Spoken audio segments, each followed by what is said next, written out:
सुप्रभात बच्चों। आज मैं आप लोग को भाषा अभ्यास पुस्तक पढ़ाने जा रही हूँ। भाषा अभ्यास में पिछले दिनों मैंने आप लोग को एक कहानी सुनाई थी, घमंडी मक्खी। आज उसी घमंडी मक्खी पाठ का हम लोग भाषा अभ्यास में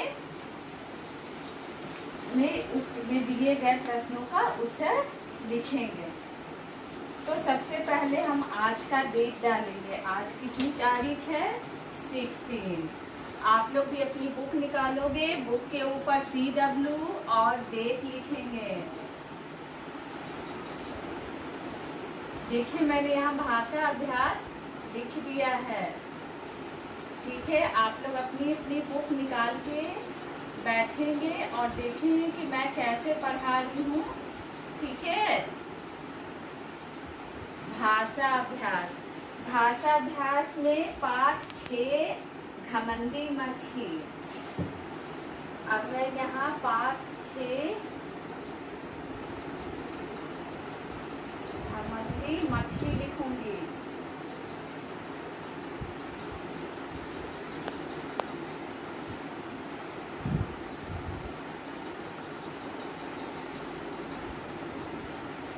ठीक है, और ये पेज नंबर 11 में है। तो मैंने यहाँ पेज नंबर, ये CW वर्क है, मैंने यहाँ CW लिख दिया है। आप लोग का तो पेज निकला हुआ होगा, लेकिन जिन्हें नहीं समझ में आ रहा है उनके लिए मैं यहाँ पेज लिख रही हूँ, पेज नंबर 11। बच्चों, क्वेश्चन नंबर 1 को हम ध्यान से पढ़ेंगे। यहाँ क्या लिखा हुआ है? मक्का तथा मक्खी। मक्का और मक्खी। मक्का में क्या है? संयुक्त व्यंजन है, और मक्खी में भी। पर ये दोनों संयुक्त व्यंजन होकर भी दोनों अलग अलग है। का और का जहाँ लगा हुआ है, यानी एक ही जैसे वर्ण आए हैं। आप लोग वर्ण पढ़े हैं ना, वर्ण 2 प्रकार के होते हैं, स्वर वर्ण और व्यंजन वर्ण। तो यहाँ मक्का में का एक ही जैसे वर्ण है, जबकि मक्खी में का और खा 2 अलग अलग व्यंजन हैं।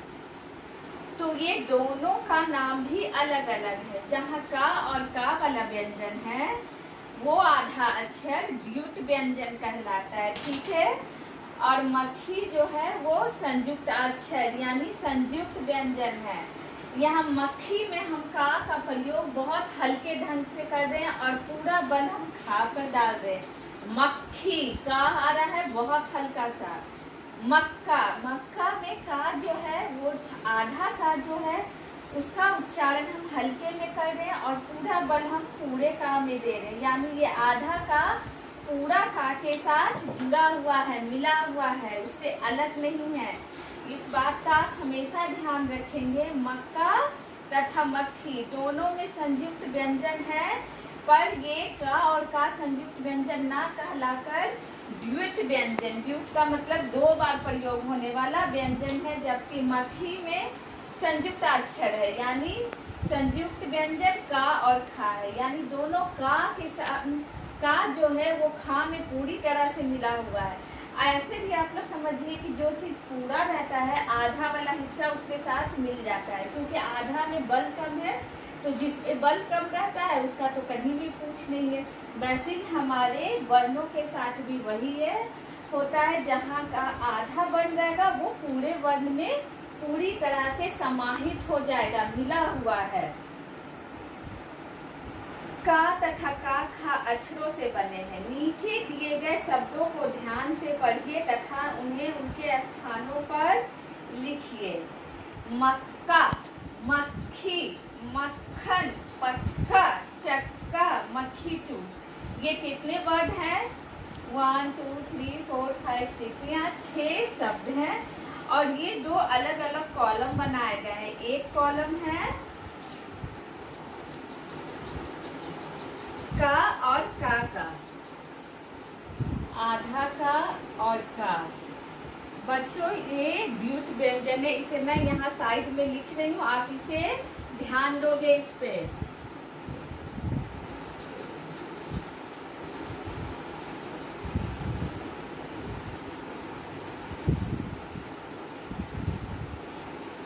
और दूसरा कॉलम है का खा का। का खा क्या होगा?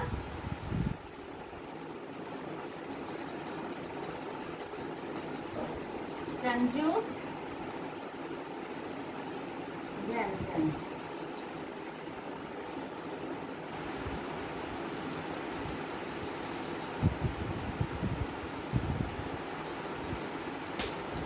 ठीक है, अब हम बारी बारी से दोनों कॉलम को भरेंगे। का और का वाले शब्द क्या आएगा? मक्का। तो यहाँ हम मक्का लिखेंगे। दूसरा शब्द क्या है? का और का से हम ढूंढेंगे। मक्का के बाद मक्खी है, मक्खन है, पक्का। पक्का, पक्का में भी क्या है? का और का आया है, आधा का और पूरा का। मक्का, पक्का, चक्का।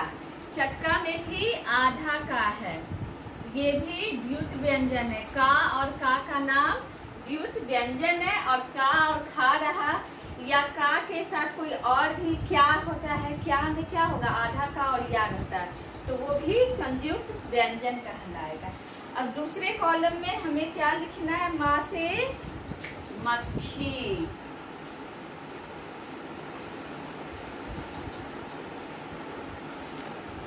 दूसरा शब्द हम ढूंढेंगे मक्खन। मक्खन भगवान कृष्ण का प्रिय भोजन था।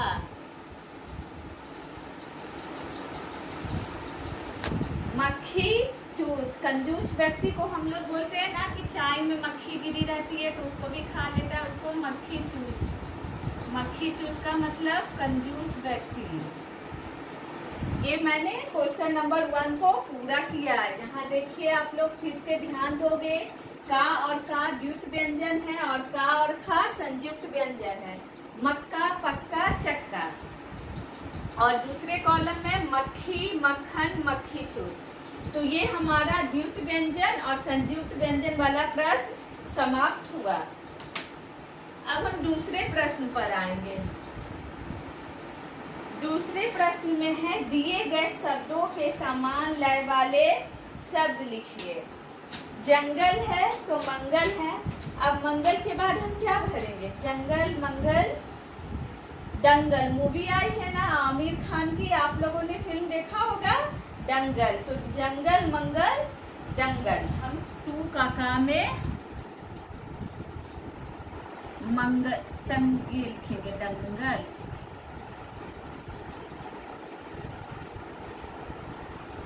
पर हमारा कॉलम अभी भी एक खाली रह गया। हमें 2 शब्द लिखने हैं। एक बोलचाल का शब्द है चंगल। चंगल का मतलब परेशान होना। दंगल, मंगल, चंगल। चंगल चूंकि शुद्ध भाषा का रूप नहीं है, ये बोली है। और बोली में चंगल का मतलब होता है तंग करना। चूंकि मैं आप लोगों को बार बार बताती हूँ, भाषा का 2 रूप होता है। एक जिसमें किताब लिखा हुआ रहता है, बुक्स छपे होते हैं, न्यूज़पेपर की भाषा। और दूसरी होती है हमारी बोलचाल की भाषा, जिसे हम अनपढ़ों की भी भाषा कहते हैं। उनके बोलने का तरीका, भाषिक प्रयोग अलग होगा, हमारा भाषिक प्रयोग अलग होगा। अब हम खा पर आते हैं। पाठ में मकड़ी का जिक्र आया था ना। मकड़ी का समान लय यहाँ ककड़ी लिखा हुआ है और दूसरा शब्द लकड़ी। तो यहाँ हम लकड़ी लिखेंगे।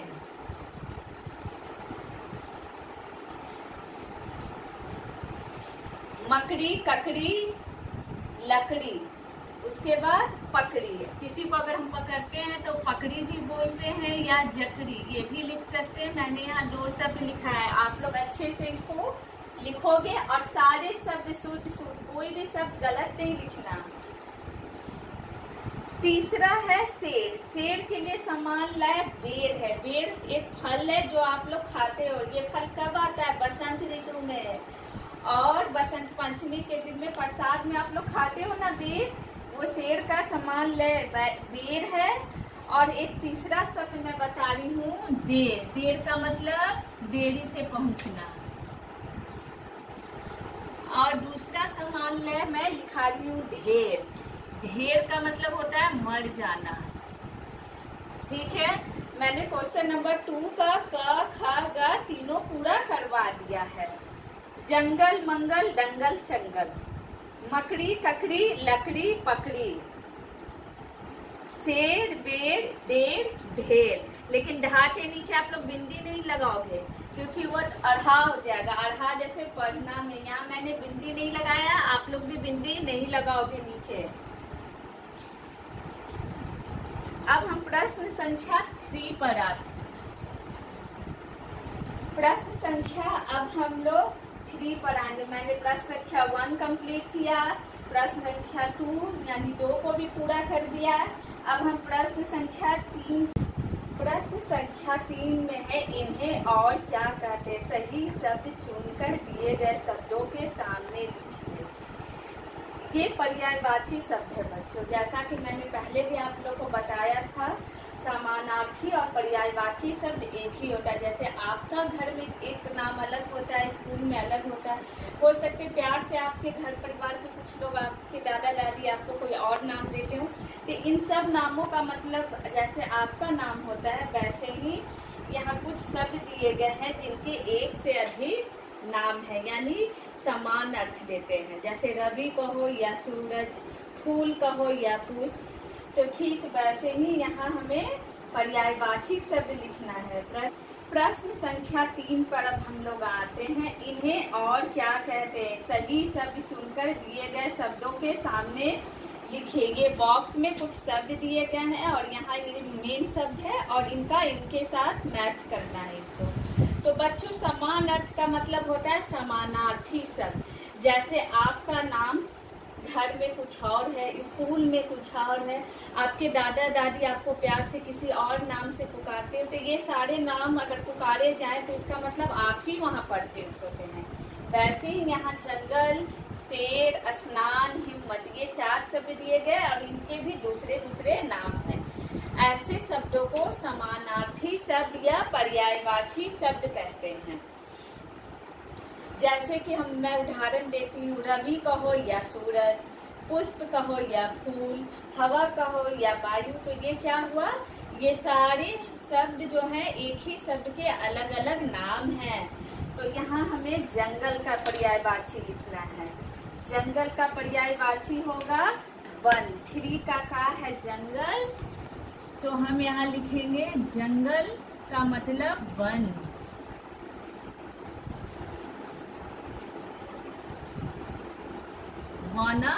वन। दूसरा शब्द है शेर। शेर का पर्यायवाची हमें ढूंढना है। शेर का पर्यायवाची बॉक्स में हमारे सिंह लिखा हुआ है। एक और पर्यायवाची होगा केहरी। और शेर की सवारी कौन करती है, माँ दुर्गा। केहरी वाहन आता है ना भजन में, तो यहाँ शेर का पर्यायवाची मैं सिंह लिख रही हूँ। ठीक है। तीसरा शब्द है स्नान। स्नान का मतलब होता है नहाना। आप लोग नहाते हो कि नहीं सुबह उठकर, या ऐसे ही क्लास के लिए बैठ जाते हो? स्नान का मतलब नहाना। मैं इसके नीचे लिख दे रही हूँ। चौथा शब्द हमें लिखना है हिम्मत। हिम्मत का मतलब होगा साहस।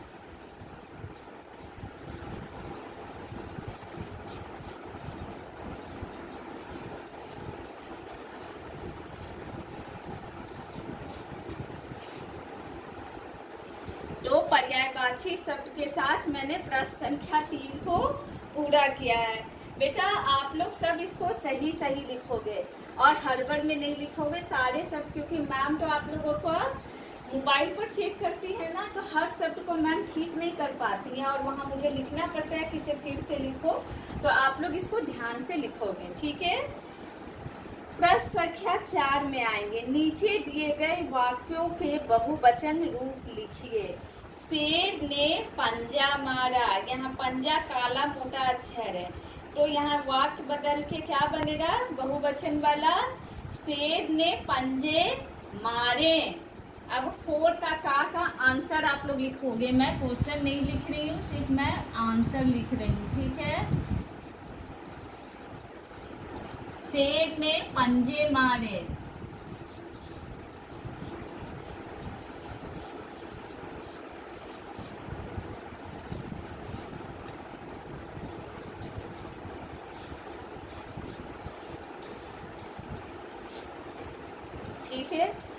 दूसरा शब्द है मक्खी भिन भिना रही थी। तो मक्खी का क्या होगा यहाँ बहुवचन? मक्खियाँ। मक्खियाँ भिन भिना रही थी। तो अब हम दूसरा शब्द लिखेंगे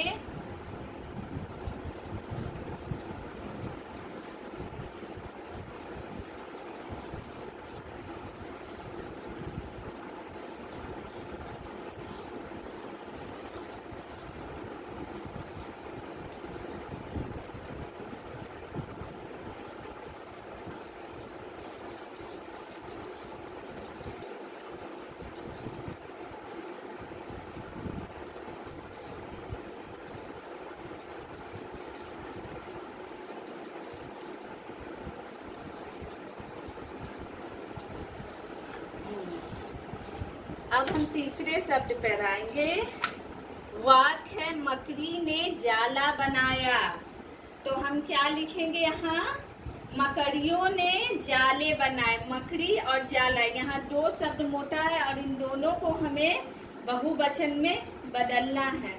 तो यहाँ हम लिखेंगे मकड़ियों ने जाले बनाए।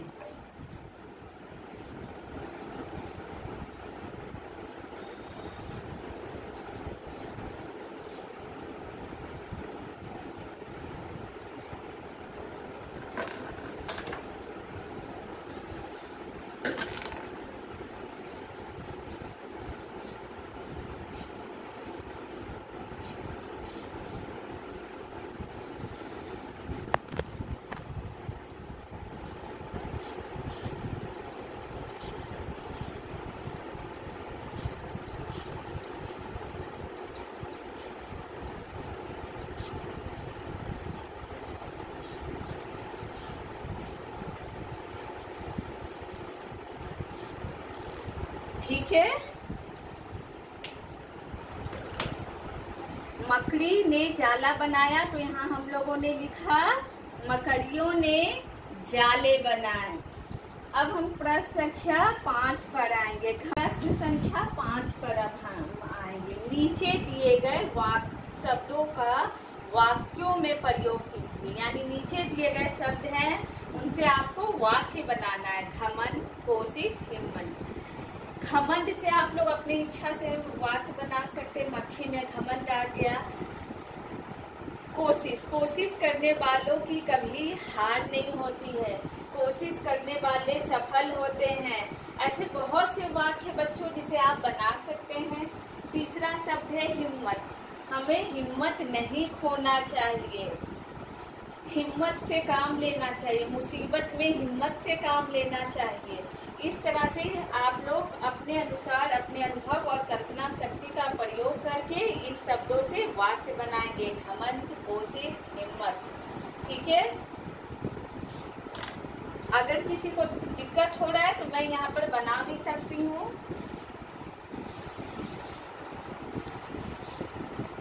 प्रश्न संख्या 5।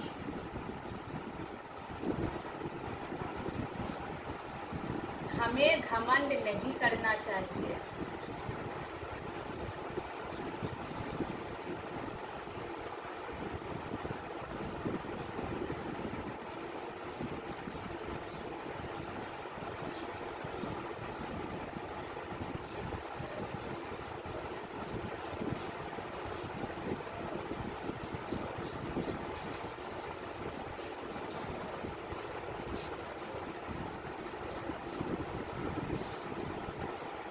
कोशिश करने वालों की कभी हार नहीं होती।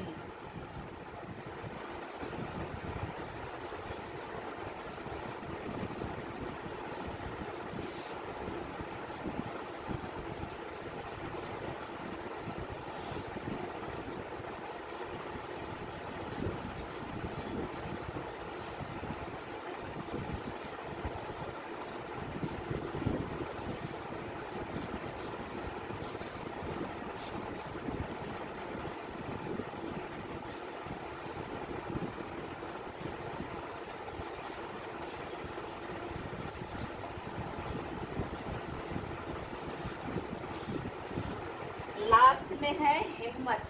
हिम्मत से काम लो।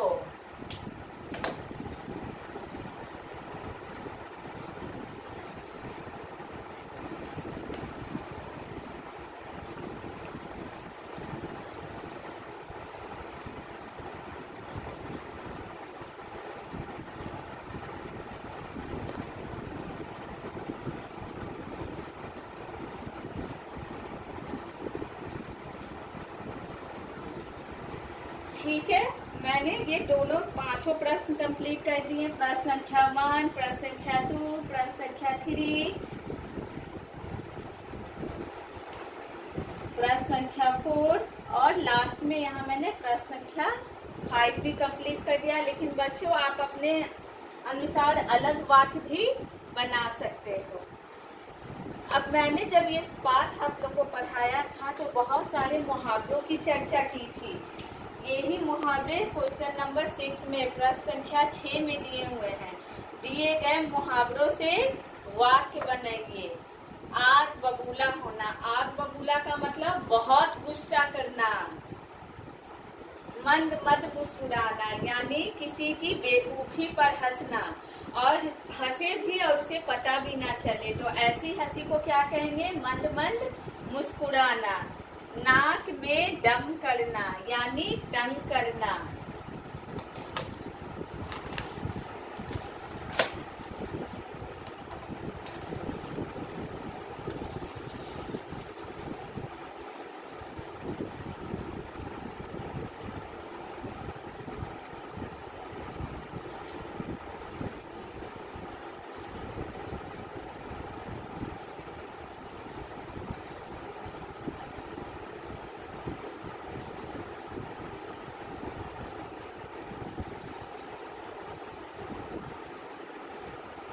ये मेरा स्पेस इस बोर्ड पे खत्म हो गया, इसीलिए मैंने A4 साइज पेपर का प्रयोग किया है। अब मैं यहाँ दिए गए मुहावरों से वाक्य बनाना आपको सिखाऊंगी। मैं फिर से यहाँ पेज नंबर लिख दे रही हूँ, पेज 12। हिंदी में इसे पन्ना संख्या 12 कहेंगे। आग बबूला होना, आग बबूला का मतलब गुस्सा करना।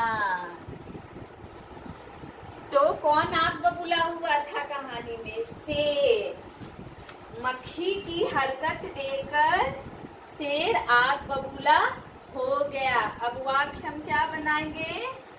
मक्खी की हरकत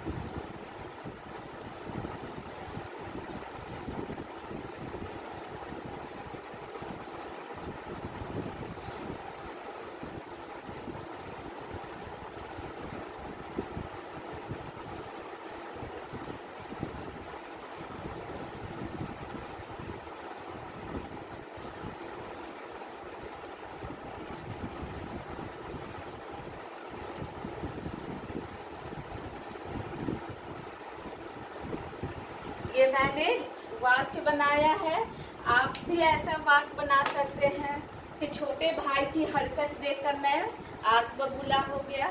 इस तरह से बहुत से वाक्य आप खुद भी बना सकते हैं।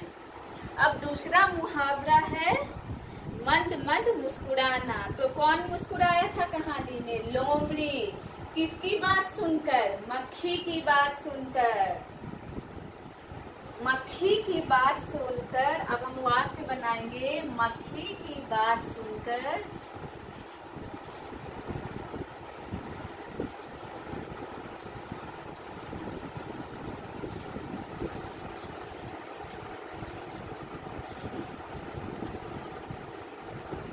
लोमड़ी मंद मंद मुस्कुराने लगी।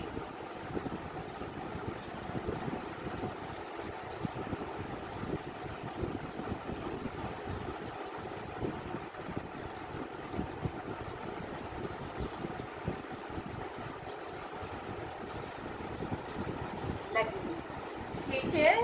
अब तीसरा है नाक में दम करना, यानी किसी को परेशान करना, किसी को तंग करना।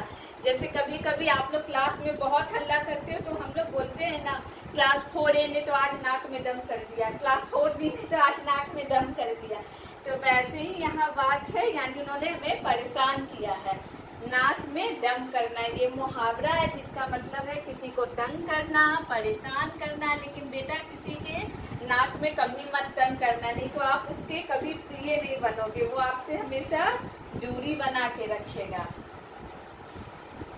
मक्खी ने शेर के नाक में दम कर दिया।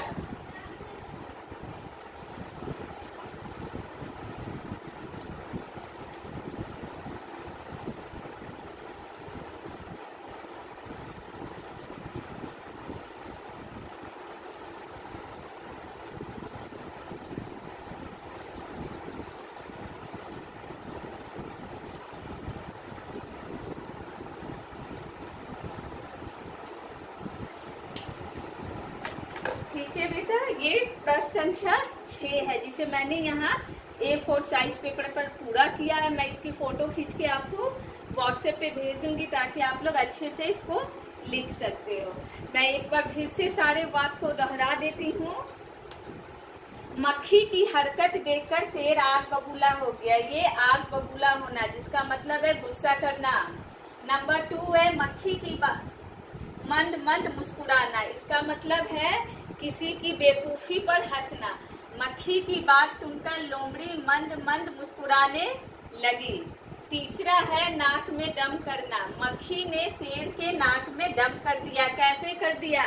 भिन भिना के, कभी उसके आंख नाक पर बैठती, कभी आंख पर, कभी पूंछ पर, और ऐसे में परेशान होकर शेर ने क्या किया था? अपने आप को घायल कर दिया था। प्रश्न संख्या 7 है कहानी घमंडी मक्खी से आपने जो सीखा उसे अपने शब्दों में लिखिए। 1 2 3 4 5 6 7 8 9 10 11 12। यहाँ 12 लाइन है, 12 लाइन है। इसमें आपको 5 लाइन लिखना है। जैसे मैं बता दे रही हूँ क्या क्या लिख सकते हो आप। कहानी घमंडी मक्खी से हमने सीखा कि हमें कभी घमंड नहीं करना चाहिए। घमंड में आकर हम अपना ही नुकसान कर सकते हैं। घमंडी व्यक्ति का हमेशा सिर नीचा होता है। घमंडी व्यक्ति मजाक के पात्र बनते हैं। ऐसे बहुत सारे वाक्य हैं जिसे आप सोचकर यहाँ लिख सकते हो। तो आपने भी घमंडी मक्खी कहानी पढ़ा है और उस पढ़ने के साथ साथ आपने उस कहानी से जो कुछ भी सीखा बेटा उसे आपको लिखना है। ठीक है, इसके साथ ही मैं भाषा अभ्यास में घमंडी मक्खी पुस्तक घमंडी मक्खी पाठ समाप्त करने जा रही हूँ। मेरी पुस्तक ब्लैक एंड व्हाइट है क्योंकि मेरे पास बुक नहीं है। आप लोग के पास तो कलर वाला है। ठीक है, धन्यवाद।